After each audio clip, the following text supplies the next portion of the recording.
പിതാവിൻ്റെയും പുത്രൻ്റെയും പരിശുദ്ധാത്മാവിൻ്റെയും നാമത്തിൽ ആമേൻ. ദൈവത്തിലെ ഇന്ന് ഫെബ്രുവരി 16 തിങ്കളാഴ്ച.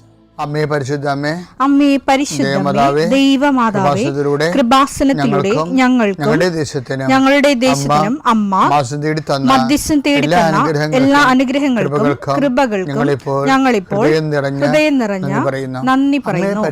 അമ്മേ പരിശുദ്ധമ്മേ ദൈവമാതാവേ, 2004 ഡിസംബർ 7 ഉച്ചകഴിഞ്ഞ് 2:30 കൃപാസനത്തിൽ സംഭവിച്ച അമ്മയുടെ പ്രത്യക്ഷപ്പെടലിനെ കുറിച്ച് തിരുസഭയ്ക്ക് സമർപ്പിച്ചിരിക്കുന്ന പഠനരേഖകളുടെ മേൽ സഭാത്മകമായ പഠനം ആരംഭിക്കുവാൻ ഞങ്ങൾ പ്രാർത്ഥിക്കുന്നു. അമ്മേ പരിശുദ്ധമേ, ഭൂസ്വർലോകങ്ങളുടെ രാജ്ഞിയായ അങ്ങേയ്ക്ക് ഭൗമസംരക്ഷണത്തിനായി പ്രപഞ്ചപ്രകൃതിയെ തന്നെ തിരുസഭ പ്രതിഷ്ഠിക്കുവാൻ ഈ പ്രത്യക്ഷീകരണം വഴി ഇടയാക്കണമേ. പരിശുദ്ധമേ, ജപമാല മാതാവേ, സകല കൃപാസനം പ്രാർത്ഥനയോടും ചേർത്ത് ഞങ്ങളിപ്പോൾ പ്രാർത്ഥിക്കുന്ന ഈ കുടുംബത്തിന്റെ പ്രത്യേക നിയോഗം പറ മക്കളെ.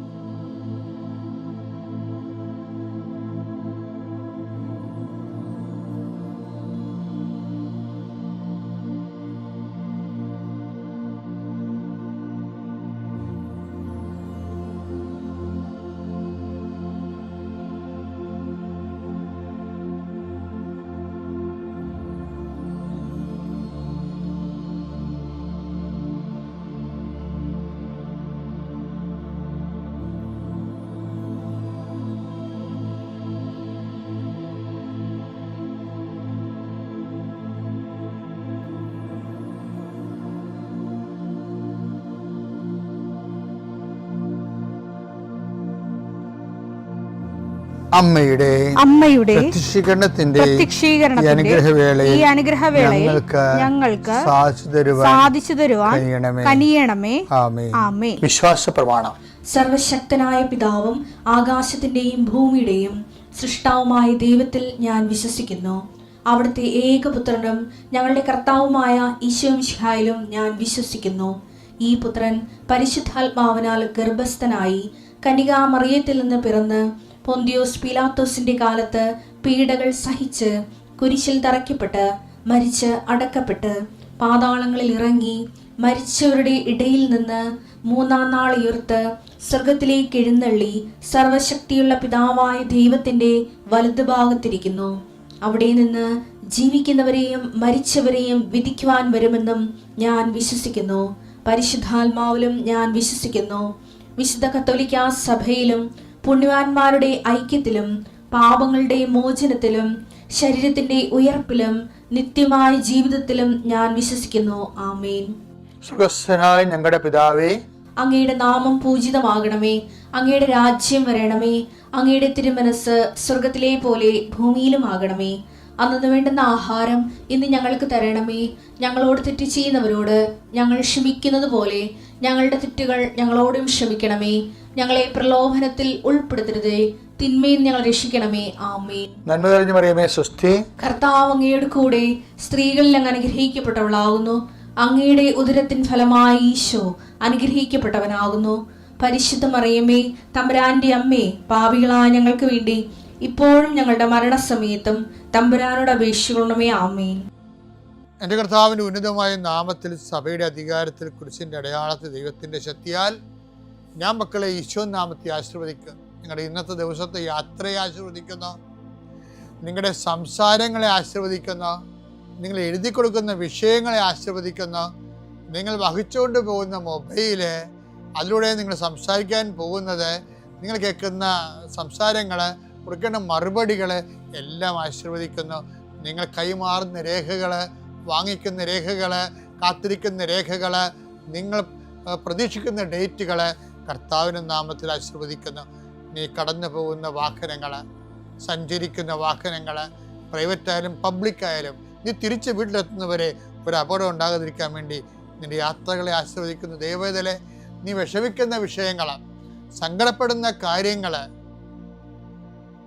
ഏത് വിഷയത്തിന് വേണ്ടിയാണ് നീ വേദനിക്കണത്, അതെല്ലാം മാതാവ് ഏറ്റെടുക്കുന്നതിന് വേണ്ടി 40 വർഷം ഞാൻ അർപ്പിച്ച കൃപാനയുടെ യോഗ്യതയാൽ കൃപാസന അൾത്താറെ ജീവനോടെ പ്രത്യക്ഷപ്പെട്ട മാതാവിൻ്റെ മധ്യസ്ഥത്താൽ നിന്റെ കണ്ണീനിരകളെ ഏറ്റെടുക്കുകയും നിന്നെ ആശ്വസിപ്പിക്കുകയും സാക്ഷ്യം പറയാൻ നിന്നെ ബലിഷ്ഠമാക്കുകയും ചെയ്യട്ടെ. നിത്യം പിതാവും പുത്രനും പരിശുദ്ധാത്മാവിനെ. എൻ്റെ പ്രിയപ്പെട്ടവരെ, വിശ്വാസ ജീവിതം എന്ന് പറയുന്നത് പ്രാർത്ഥനാ ജീവിതമല്ല, അല്ലെങ്കിൽ പ്രാർത്ഥനാ ജീവിതം മാത്രമല്ല, അല്ലെങ്കിൽ വിശ്വാസ ജീവിതത്തിൻ്റെ 10% മാത്രമാണ് പ്രാർത്ഥനാ ജീവിതം. പിന്നെ ചില ആൾക്കാർ തെറ്റിദ്ധരിക്കുന്നത് വിശ്വാസ ജീവിതം എന്ന് പറയുന്നത് അനുഷ്ഠാന ജീവിതമാണെന്നാണ്, ആചാര ജീവിതം. അതുമല്ല. വിശ്വാസ ജീവിതത്തെക്കുറിച്ച് ആദിമസഭയുടെ കോൺസെപ്റ്റ് ഉണ്ട്. അത് അടിപൊളി കോൺസെപ്റ്റാണ്. അതാണ് ലോകത്തിൻ്റെ മേലുള്ള നമ്മുടെ വിജയം, അതാണ് നമ്മുടെ വിശ്വാസമെന്ന്. അത് യോഹന്നാൻ അവസാനത്തെ വെളിപാടുകളിലൊന്നാണത്. 1 യോഹന്നാൻ 5-ാം അധ്യായം 4-ാമത്തെ വാക്യം. എന്തെന്നാൽ ദൈവത്തിൽ നിന്ന് ജനിച്ച ഏവനും ലോകത്തെ കീഴടക്കുന്നു. ലോകത്തിന്മേലുള്ള വിജയം ഇതാണ് നമ്മുടെ വിശ്വാസം. എനിക്ക് തോന്നിയിരിക്കുന്നത്, എൻ്റെ ഇത്രയും നാളുള്ള ആധ്യാത്മികമായ അന്വേഷണത്തിൽ എനിക്ക് വാട്ട് ഈസ് ഫെയ്ത്ത് എന്ന് ചോദിച്ചാൽ, ബൈബിൾ ഒത്തിരി ഫെയ്ത്തുകൾ അവതരിപ്പിക്കുന്നുണ്ടെങ്കിൽ ബേസിക് ഒരു മാതൃകാ വിശ്വാസം എന്ന് വെച്ചാൽ ക്രിസ്തീയ വിശ്വാസം എന്ന് വെച്ചാൽ എന്താണ്? അത് ലോകത്തിൻ്റെ മേലുള്ള നമ്മുടെ വിജയം, അതാണ് നമ്മുടെ വിശ്വാസം. ഇപ്പം നമ്മളിൽ ലോകത്തിൻ്റെ ഒത്തിരി ഘട്ടങ്ങളുണ്ട്. ഈ നമ്മൾ പറയത്തില്ലേ, വെള്ളത്തിലാണ് വള്ളം കിടക്കേണ്ടതെന്നൊക്കെ പറയത്തില്ലേ? അല്ലാതെ വള്ളത്തിൽ കിടക്കരുതെന്ന് പറയും, വള്ളം പൊങ്ങിപ്പോകും. വെള്ളം ആവശ്യമാണ് വള്ളം തുഴഞ്ഞു പോകാൻ വേണ്ടി. പക്ഷെ ചില സമയത്ത് ഈ വെള്ളം വന്ന് വള്ളത്തിൽ കിടക്കും, അപ്പോൾ വള്ളം പൊങ്ങിപ്പോകും. അത് ലോകത്തിലൊരു പ്രശ്നമുണ്ട്. നമ്മൾ ലോകത്തിലാണ്, അതേസമയത്ത് ലോകം നമ്മളിൽ വന്ന് നിറയും, അതോടെ ജീവിതം മുങ്ങിപ്പോകും. അപ്പോൾ നിങ്ങൾ ചോദിക്കും, എന്താ ഈ ലോകം എന്ന് പറയണത്? ഈ ലോകത്തിൻ്റെ വ്യത്യസ്തങ്ങളായ മേഖലകളെക്കുറിച്ചാണ് നമ്മൾ നേരത്തെ ഉള്ള ധ്യാനങ്ങളിലൊക്കെ ഞാൻ പറയത്തില്ല നിങ്ങളോട്.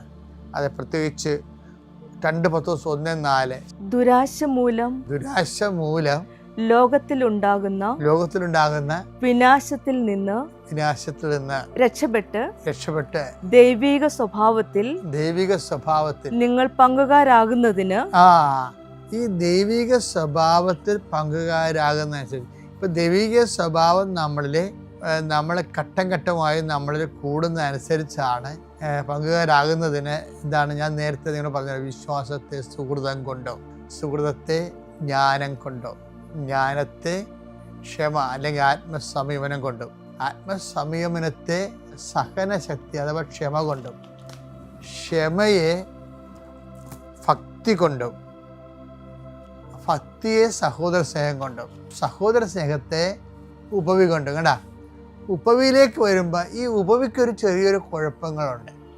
നമ്മൾ ഈ ഉപവി എന്ന് പറയണത് ബൈബിളിൽ ഈ തർജിമയിൽ ഇരുട്ടുമുറിയിലെ കറുത്ത പൂച്ചയെ പിടിക്കണ ഒരു പരിപാടിയാണ്. ഇരുട്ടുമുറി കറുത്ത പൂച്ചയെ പിടിക്കാൻ കിട്ടത്തില്ലല്ലേ? അത് കാരണം ഉപവിയെ നമുക്ക് കറക്റ്റ് ഐഡൻറ്റിഫൈ ചെയ്യാം. ഉപവി നമ്മൾ പറയും സൽപ്രവൃത്തിയാണെന്ന് വെച്ചാൽ ഉപവി ശരിക്കും പറഞ്ഞാൽ സൽപ്രവൃത്തിയാണ്. പക്ഷെ ലോകം മരിച്ചുപോയൊരു സൽപ്രവൃത്തിയാണ് ഉപവി. എല്ലാത്തിൻ്റെ അകത്തും ഈ ലോകത്തിൻ്റെ ഒരു ഷെയ്ഡ് കിടപ്പുണ്ടാകും. ഇപ്പോൾ ഞാനൊരു കാര്യം ചോദിക്കട്ടെ, ഒരാൾ ഇങ്ങനെ വെന്റിലേറ്ററിൽ കിടക്കണം, അയാളുടെ ഫസ്റ്റ് കോളും സെക്കൻഡ് കോളും എല്ലാം അവിടെയാണ്.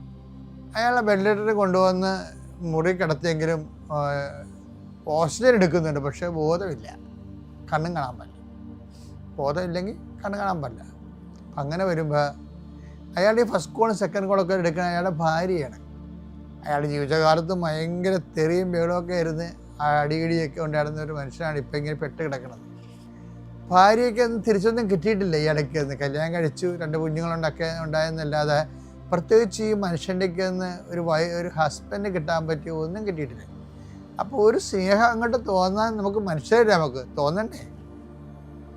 അപ്പോൾ എന്നിട്ട് ഈ സ്ത്രീക്ക് ഒന്നും കിട്ടിയില്ലെങ്കിലും ഈ സ്ത്രീ അദ്ദേഹത്തിൻ്റെ ഈ ഫസ്റ്റ് കോളും സെക്കൻഡ് കോളും ഒക്കെ എടുത്ത് നല്ല ആകൃതപ്പെട്ട ജീവിതത്തിൻ്റെ പങ്കാളിയായിരിക്കുകയാണ് യഥാർത്ഥത്തിൽ. അയാൾ ഇനി അവിടെ കിടന്ന് മരിച്ചു എന്ന് വിചാരിച്ചോ? ഒരു പുഞ്ചിരിയോ? ഇവർ ആ മനുഷ്യന് വേണ്ടി ചെയ്ത കാര്യത്തിന് പ്രതിനന്ദിയായിട്ട് ഇടി എനിക്ക് തെറ്റിപ്പോയി, നിൻ്റെ കൂടെ ജീവിച്ചിട്ട് 10-30 കൊല്ലം നമ്മൾ ജീവിച്ചിട്ട് എനിക്ക് നിന്നെ ഒന്ന് സഹായിക്കാൻ പറ്റിയില്ല, നിന്നെ സന്ധിക്കാൻ പറ്റില്ല, നിന്നെ മനസ്സിലാക്കാൻ പറ്റിയില്ല എന്ന് പോലും പറയണ മുമ്പ് അയാൾ മരിച്ചു പോകും. എന്നിട്ട് തൻ്റെ ഒരു കടമ പോലെ, ദൈവത്തോടെ കടമ പോലെ ഭാര്യ അത് ഒരു നന്ദി പോലും മേടിക്കാതെ അതെല്ലാം കർത്താവിനെ കാഴ്ചവെക്കും, കർത്താവിൻ്റെ നാമത്തെ പ്രതി. ഇതാണ് ശരിക്കും പറഞ്ഞാൽ പ്രതിഫലമില്ലാത്ത ക്രിസ്തുവിൻ്റെ നാമത്തിൽ ചെയ്യുന്ന നിത്യജീവനെ മാത്രം ഉദ്ദേശിക്കുന്ന കാര്യങ്ങൾ. ക്രിസ്തുവിൻ്റെ സ്നേഹത്തെ ഓർത്ത് ചെയ്യുന്ന കാര്യങ്ങളാണ് ശരിക്കും പറഞ്ഞ ഉപവി എന്ന് പറയണത്. അങ്ങനെ ഉപവിയല്ല, ഈ വിശ്വാസത്തിൻ്റെ അവസാന രൂപമേ ഉപവിയാണ്. അതുകൊണ്ട് ഈശോ പറയണത് എന്താണ്? നിങ്ങൾ ഇടത്ത് കൈ ചെയ്യണത് വലത്ത് കൈ അറിയാതിരിക്കട്ടെ. മത്തായി 6:3. നീ ധർമ്മദാനം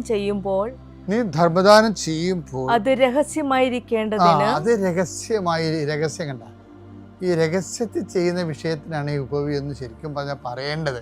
നിന്റെ വലത് കൈ ചെയ്യുന്നത് ഇടത് കൈ അറിയാതിരിക്കട്ടെ. വലത് കൈ ചെയ്യുന്ന ഇടത് കൈ അറിയാതിരിക്കട്ടെ. രഹസ്യങ്ങൾ അറിയുന്ന പിതാവ് നിനക്ക് പ്രതിഫലം നൽകും. ഇതാണ് ഈ ഉപവിയുടെ സംഭവം. അപ്പൊ ദൈവത്തെ മാത്രം മുൻനിർത്തി പരസ്യങ്ങളൊന്നുമില്ലാതെ അതിൻ്റെ ഈ നമ്മൾ പല ആൾക്കാരും സൽപ്രവർത്തിക്കാർ ഡെയിലി വേജസുകാരാണ്. എന്നുവെച്ചാൽ അവരപ്പം ചെയ്യണ നന്മയുടെ പ്രവൃത്തി അവർക്ക് അപ്പം തന്നെ വേണം. അതാണ് ഈ വിശ്വാസികളുടെ കൂട്ടത്തിലുള്ള ഡെയിലി വേജസുകാരാണ്. അതായത് എല്ലാവരും അറിയിച്ചേ ചെയ്യത്തുള്ളൂ, അത് അല്ലെങ്കിൽ ചെയ്ത് വെച്ചും മറ്റു മനുഷ്യരോട് പറയും. ഇങ്ങനെ പറയുന്ന പ്രശ്നങ്ങളൊന്നുമില്ല. പക്ഷേ എൻ്റെ പ്രോഡക്റ്റ് ഇത് ഡെയിലി വേജസാണ്. അന്നന്ന് പണിയെടുത്ത് അന്നന്ന് ജീവിച്ചു പോവുക, അത്രേ ഉള്ളൂ. നിത്യതയ്ക്ക് നിക്ഷേപമില്ല. അതേ പ്രശ്നം വെച്ചാൽ നിത്യതയുടെ നിക്ഷേപമാണ് ഈശോ ഉദ്ദേശിക്കുന്നത്. അപ്പോൾ ഇവിടെ നമുക്ക് ഡെയിലി വരുമാനം ഇല്ലെങ്കിലും നിത്യതയിലൊരു നിക്ഷേപം ഉണ്ടാക്കുന്ന രീതിയിൽ ചെയ്യുന്ന ദൈവസ്നേഹ പ്രവർത്തനങ്ങളാണ്, കൃപാവര പ്രവർത്തനങ്ങളാണ് ഉപവികളെന്ന് പറഞ്ഞത്. ഈ നമ്മൾ ഉപവിയിലേക്ക് ഒരു വ്യക്തി എത്തിയാൽ മറ്റുള്ളവർ നന്ദി പറഞ്ഞാലും കൊള്ളാം, ഇല്ലെങ്കിലും കൊള്ളാം, ഒരു പ്രശ്നമില്ല. I am so happy because I have done it for Jesus.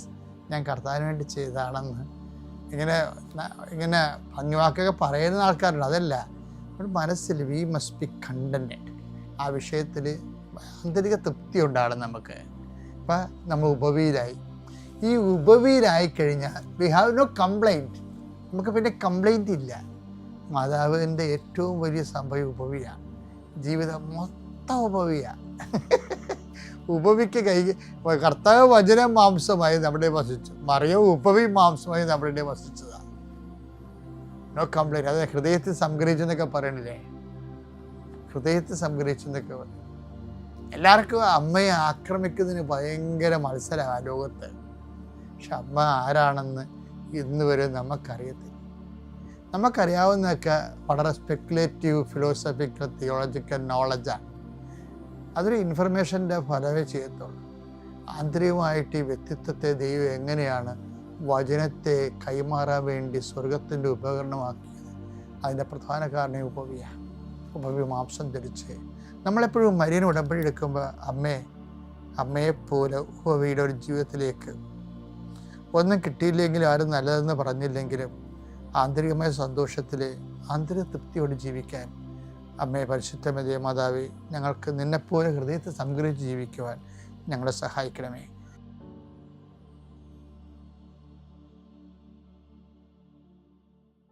അത്യപൂർവ ദൈവാനുഭവങ്ങൾ ഇനി നിങ്ങൾക്കും സ്വന്തം. ഈ യൂട്യൂബ് ചാനൽ ഇതുവരെ സബ്സ്ക്രൈബ് ചെയ്തിട്ടില്ലെങ്കിൽ ഇപ്പോൾ തന്നെ സബ്സ്ക്രൈബ് ചെയ്യുക. ഈ വീഡിയോ ഇപ്പോൾ തന്നെ നിങ്ങളുടെ സുഹൃത്തുക്കൾക്ക് ഷെയർ ചെയ്തുകൊണ്ട് കർത്താവിൻ്റെ പ്രേക്ഷിതരാകുക.